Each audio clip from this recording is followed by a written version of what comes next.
예수 중심 시온적 구속사 설교, 모범 설교, 욕망과 내면의 타락, 마태복음 5장 27절에서 30절. 또 간암하지 말라 하였다는 것을 너희가 들었으나 나는 너희에게 이르노니 업력을 품고 여자를 보는 자마다 마음에 이미 간음하였느니라. 만일 네 오른 눈이 너로 실족하게 하거든 빼어내버리라.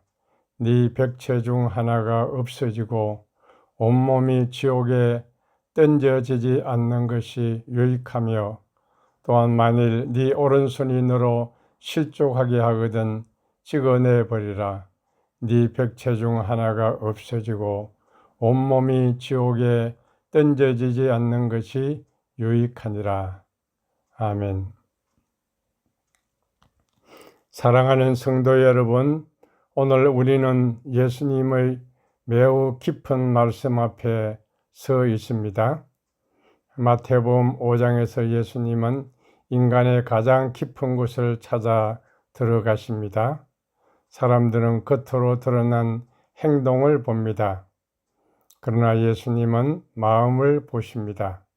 사람은 다른 사람이 보는 나를 관리하지만 예수님은 하나님 앞에 서 있는 나를 바라보십니다. 그래서 오늘 주님께서는 우리에게 질문하십니다. 너의 행동 이전에 너의 존재는 어디에 있는가? 너의 마음은 무엇을 향하고 있는가? 너는 무엇으로 살아가고 있는가? 예수님께서 말씀하십니다. 또 간음하지 말라 하였다는 것을 너희가 들었으나. 당시 사람들은 이 말씀을 들으며 생각했습니다. 나는 간음하지 않았다. 나는 율법을 지켰다. 나는 죄 없는 사람이다. 그러나 예수님께서는 인간의 더 깊은 곳으로 들어가십니다. 나는 너희에게 이르노니 업력을 품고 여자를 보는 자마다 마음에 이미 간음하였느니라. 사랑하는 성도 여러분, 이 말씀은 단순히 더 엄격한 도덕 기준을 말씀하시는 것이 아닙니다. 예수님은 우리를 정죄하시려고 이 말씀을 주신 것이 아닙니다. 우리의 존재의 상처를 드러내시고 그 존재를 회복하시기 위해 말씀하십니다. 죄는 행동 이전의 존재의 문제입니다. 우리는 흔히 죄를 행동으로 생각합니다. 무엇을 했는가? 무엇을 하지 않았는가? 그러나 성경은 죄를 더 깊은 차원에서 바라봅니다. 죄는 단순한 행동의 문제가 아니라 존재의 방향입니다. 인간은 죄를 지어서 하나님과 멀어진 것이 아닙니다. 먼저 하나님으로부터 분리된 존재가 되었기 때문에 죄의 열매를 맺게 되었습니다. 창세기를 보면 죄를 범한 아담과 하와는 하나님을 찾지 않았습니다.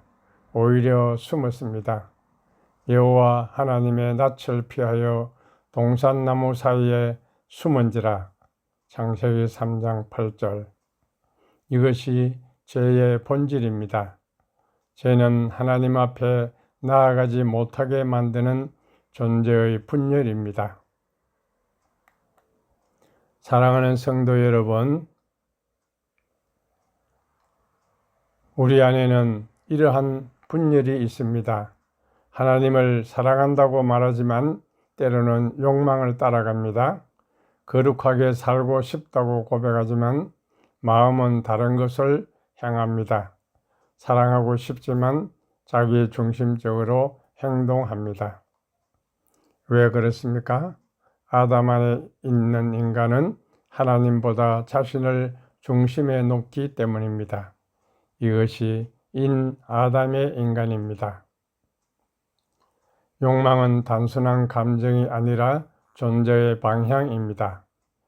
예수님께서 말씀하신 업력은 단순히 성적인 문제만을 의미하지 않습니다. 그것은 인간을 바라보는 방식의 타락입니다. 하나님의 형상으로 지음받은 사람을 사랑의 대상으로 보지 못하고 나의 만족을 위한 대상으로 바라보는 것입니다. 사랑은 상대를 살립니다. 그러나 욕망은 상대를 소비합니다. 사랑은 상대의 존재를 존중합니다. 그러나 욕망은 상대를 나의 필요를 채우는 수단으로 만듭니다. 사랑은 내가 무엇을 줄 수 있을까라고 묻습니다.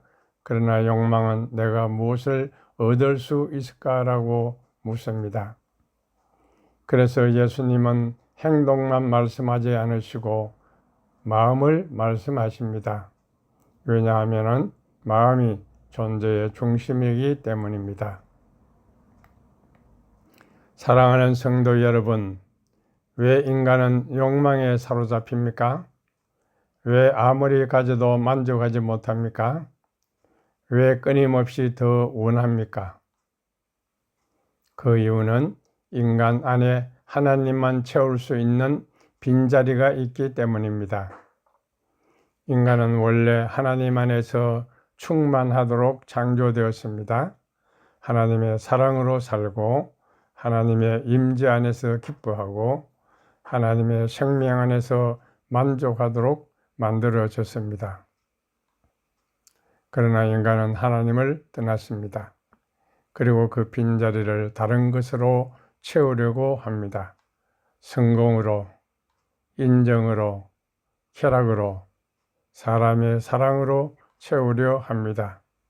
하지만 피조물은 창조주의 자리를 대신할 수 없습니다. 그래서 인간은 계속 목마릅니다. 그러면 우리는 질문합니다. 그렇다면 어떻게 이 욕망에서 벗어날 수 있습니까? 예수님은 단순히 참아라라고 말씀하지 않으십니다. 노력해라고 말씀하지 않으십니다. 왜냐하면 문제는 행동이 아니라 존재이기 때문입니다. 존재는 자기 노력으로 새롭게 될 수 없습니다. 그래서 하나님께서 직접 오셨습니다. 예수 그리스도께서 우리 가운데 오셨습니다. 그리고 우리의 죄와 욕망을 짊어지고 십자가에 달리셨습니다. 십자가는 인간을 조금 개선하는 사건이 아닙니다. 십자가는 옛 존재를 끝내는 사건입니다. 아담 안에서 욕망의 지배를 받던 인간이 십자가에서 죽고 그리스도 안에서 새로운 존재가 시작됩니다. 바울은 고백합니다. 내가 그리스도와 함께 십자가에 못 박혔나니 그런즉 이제는 내가 사는 것이 아니요 오직 내 안에 그리스도께서 사시는 것이라. 갈라디아 2장 20절.